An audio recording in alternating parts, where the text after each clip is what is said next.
Vejamos agora a conversão de um grande apóstolo, o apóstolo Paulo, que antes de ser apóstolo era um perseguidor implacável dos cristãos. Certo dia, viajando pela estrada de Damasco, uma luz brilhante cegou-o a ponto de fazê-lo cair por terra. Todavia, pôde ver Jesus, a quem ele perseguia. Paulo reconheceu o seu erro. Vamos ler a respeito da conversão de Paulo. Assim perguntei: que devo fazer, Senhor? Disse o Senhor: levante-se, entre em Damasco, onde lhe será dito o que você deve fazer.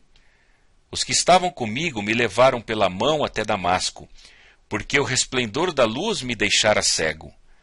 Um homem chamado Ananias, piedoso segundo a lei e muito respeitado por todos os judeus que ali viviam, veio ver-me e, pondo-se junto a mim, disse: Irmão Saulo, recupere a visão.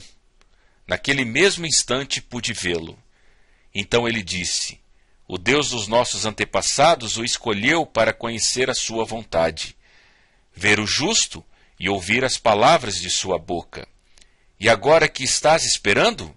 Levante-se, seja batizado e lave os seus pecados, invocando o nome dele. Essa história é de grande importância para nós, pois nos mostra claramente como Paulo foi salvo e serve como um exemplo perfeito para a nossa própria salvação. Paulo não foi salvo do pecado por ter visto Jesus, mas precisou seguir as instruções de Jesus, ir à cidade e lá ser instruído como ser salvo. Novamente, um pregador trouxe a palavra de salvação, o Evangelho.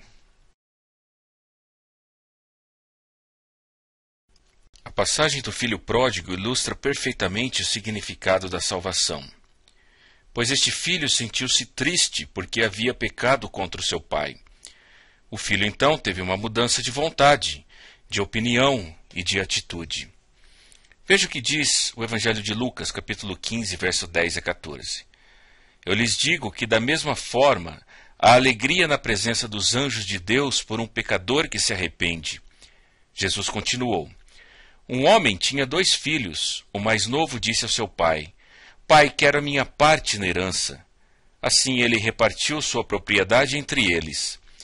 Não muito tempo depois, o filho mais novo reuniu tudo o que tinha e foi para uma região distante. E lá desperdiçou os seus bens vivendo irresponsavelmente. Depois de ter gasto tudo, houve uma grande fome em toda aquela região, e ele começou a passar necessidade.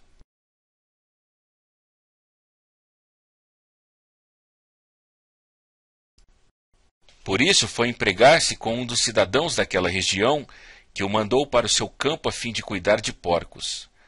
Ele desejava encher o estômago com as vagens de alfarrobeiras que os porcos comiam, mas ninguém lhe dava nada. Caindo em si, ele disse: quantos empregados de meu pai têm comida de sobra, e eu aqui morrendo de fome? Eu me porei a caminho e voltarei para meu pai, e lhe direi: Pai, pequei contra o céu e contra ti. Não sou mais digno de ser chamado teu filho. Trata-me como um dos teus empregados. A seguir levantou-se e foi para seu pai. Estando ainda longe, seu pai o viu e, cheio de compaixão, correu para seu filho e o abraçou e beijou. O filho lhe disse: Pai, pequei contra o céu e contra ti. Não sou digno de ser chamado teu filho. Mas o pai disse aos seus servos: depressa, tragam a melhor roupa e vistam nele. Coloquem um anel em seu dedo e calçado em seus pés. Tragam um novilho gordo e matem-no. Vamos fazer uma festa e alegrar-nos, pois este meu filho estava morto e voltou à vida, estava perdido e foi achado, e começaram a festejar o seu regresso.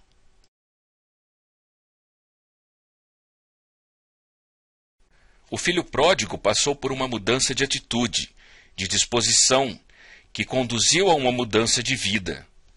Isso ilustra o verdadeiro sentido de arrependimento e salvação.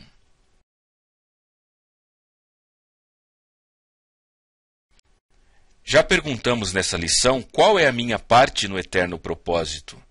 A resposta é aceitar. Por que aceitar?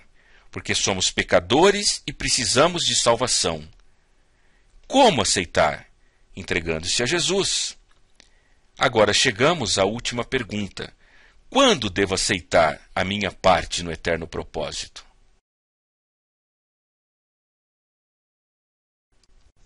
Enquanto você tem a oportunidade. Veja o que diz Tiago no capítulo 4, verso 13 e 14. Ouçam agora, vocês que dizem, hoje ou amanhã iremos para esta ou aquela cidade, passaremos um ano ali, faremos negócio e ganharemos dinheiro. Vocês nem sabem o que lhes acontecerá amanhã. Que é a sua vida? Vocês são como a neblina que aparece por um pouco tempo e depois se dissipa. Jesus disse no Evangelho de Mateus capítulo 24, porque assim como o relâmpago sai do Oriente e se mostra no Ocidente, assim será a vinda do Filho do Homem. Assim vocês também precisam estar preparados, porque o Filho do Homem virá numa hora em que vocês menos esperam. Não vivemos para sempre nessa terra. O tempo passa. Quando aceitar o eterno propósito? Agora! Agora é a hora, enquanto temos a oportunidade.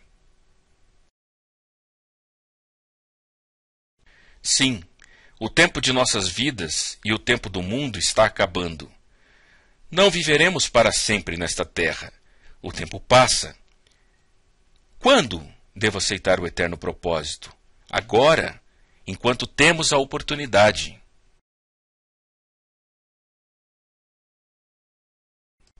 Veja o que o apóstolo Paulo escreveu à igreja em Corinto, na sua segunda epístola, capítulo 6, verso 2.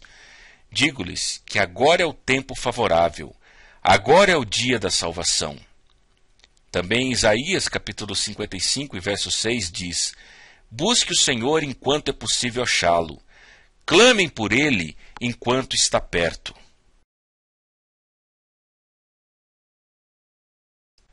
Jesus está nos convidando, a você e a mim, a aceitar o eterno propósito.